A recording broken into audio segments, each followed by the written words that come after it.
Hi, my name's Lena and I like books. I mean, really like books.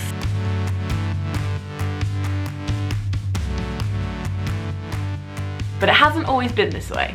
I wanted to take a moment because it's World Book Day coming up, woo! And I wanted to take a moment to journey back to a very pivotal books have evidently benefited me. A really pivotal period of my life where I turned from being a kid who liked everything and nothing all at once and didn't really have their own opinions to a reader. For me as a kid, the library was a lifesaver, and I'm assuming for my mum too. Mainly because the amount of books she could buy didn't equal the amount of books that I got to read. It was probably also a great time killer because you could just leave me in the library and I'll just go and get lost.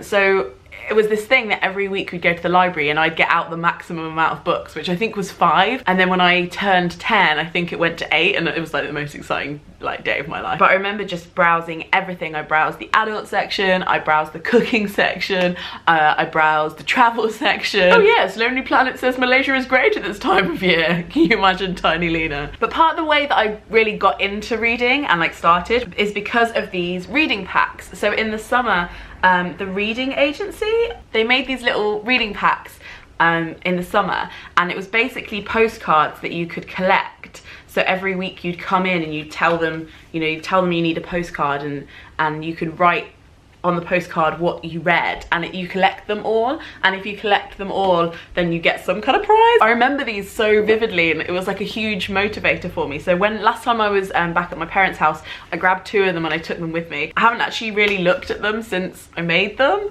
so let's get into it. So they say Kathy because my name is Kathleen and I used to go by the name Kathy. Kathy Normington, age 9. And then this one is Kathy. Oh my god, this is the year that I got metallic gel pens, and I don't know if you've ever been 10 and had metallic gel pens, but it's kind of like ruling the world. So this is in 1999. Let's see what we've got. So we pull out the postcard. It looks like that. This is the weirdest haul you've ever seen. So I wrote down what I read and what it was. I read The Dinosaurs Packed Lunch. It's by Jacqueline Wilson. It's about, so you kind of put what it's about, a little girl called Dinah who changes into a dinosaur, an iguanodon to be exact, after having a rather unusual packed lunch with a dinosaur.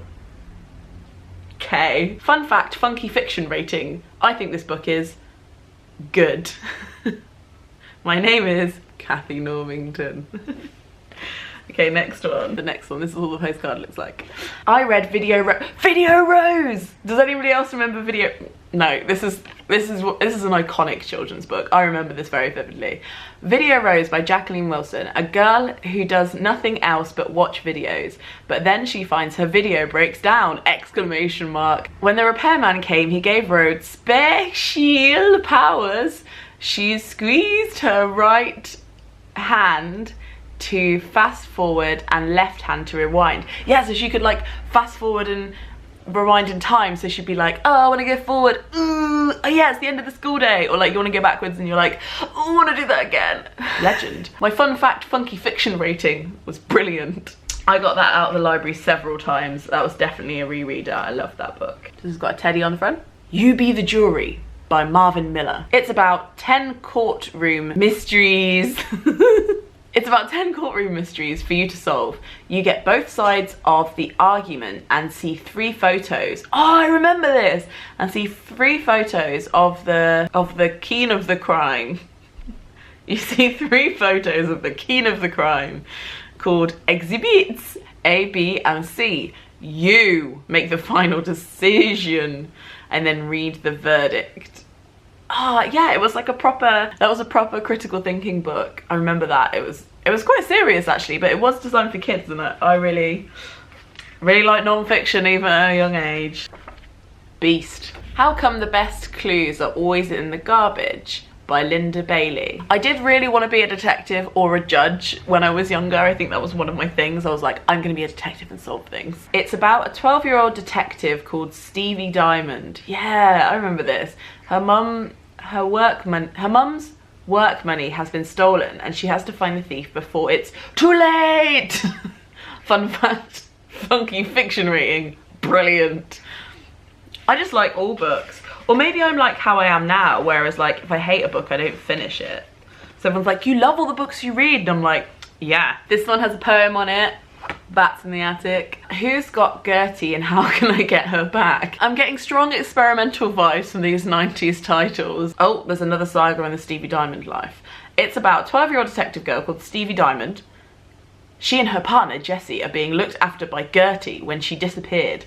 Stevie has to find Gertie before she loses her chance to inherit her uncle's money. Fun fact, funky fiction rating, brilliant. I'm just a very supportive reader. I appreciate anything that people write. And then the last one in this pack is this one. Oh. I didn't read anything on this one. I guess I must have just slipped it in and then like pretended that I finished. Fluffing my way to the top since 1999. Oh wow, okay, and then it also has a section that's like, don't stop reading, you can list other books you've read this summer here. So I did. I read Lady Daisy, Dickens Smith. That book deconstructed gender and China dolls before anyone else had. The Lottie Project, classic, The Mum Minder, and Double Act. This is the next one, the year on. The Reading Relay, it's called this year. I think, was it the Olympics that year? I don't know. Everyone was very excited about sport. So this is how it looks. Got some sick Quentin Blake illustrations. Oh, I was into drawing at this point, apparently. I read Wanted, One Dragon by Beth Webb. So you get options. So is it a winner, a runner-up, or a non-starter? And I said it was a winner. Winner, winner, chicken dinner. And I just drew the dragon. It's quite a good drawing as well. Look at that. So yeah, nothing else to say about that book apparently. This one we've got some mice running. I read Matilda by Roald Dahl, which is also a winner, and then I drew Matilda. Obviously this wasn't the year of reviewing for me. I was just like, just gonna draw it. At a young age I discovered the futility of language. I read The Voyage of the Dawn Treader by C.S. Lewis. Also a winner. And there's Aslan and the boat. Can you see that? Brills. 10 out of 10. Would Mini Lena again. This looks like a Where's Wally one or something. The Worst Witch, brilliant book. Jill Murphy. There's Mildred Hubble, represent. Oh man, I want to do these again. Oh, The Dare Game by Jacqueline Wilson, only got runner-up. Finally, she develops a critical mind. But I did still draw a picture, so there we go. And that was the picture. Oh, Baba. Yes, get in. I was probably too old for these, weren't I? Anyway, Harry Potter and the Goblet of Fire by J.K. Rowling is a winner. And I wrote exactly how many pages it was and how many chapters it had. I was also very excited. Here's my artist impression of Harry Potter. Bet the people at Bloomsbury are kicking themselves for not letting me illustrate the books. So that was my reading safari and my reading relay. The sun is getting very bright. The sun has come out for reading everywhere.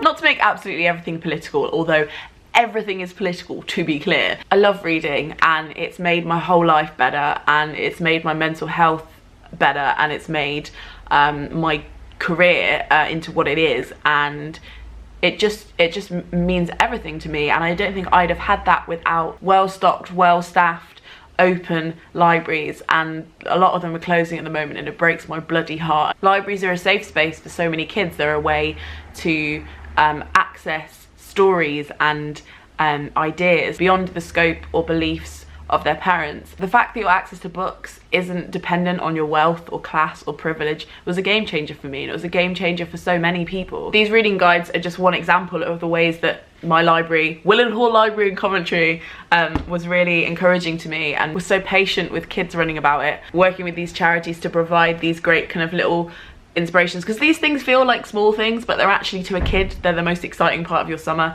and they really mean something. They mean that somebody's handing you something and go, hey, you know that you like reading? That's really important. I reckon you can read 6 books this summer. Here you go. It's there. They mean a lot to little kids, and I don't know. Reading isn't about what job you grow up to have, or whether you ultimately end up going down an academic route or a publishing route. It's about having access to other people's experiences. It's about learning to be analytical. It's about not looking at screens. It's about jumping into somebody else's perspective. It's about giving yourself an expansive, rich world to retreat to whenever life gets hard, whatever your job is, wherever you end up going. Happy World Book Day for the 1st of March. I'm going to be spending the morning volunteering in a secondary school talking about how to get into publishing, and I'm going to spend the afternoon with lots of publishing people and authors, and it's going to be such a warm, happy day.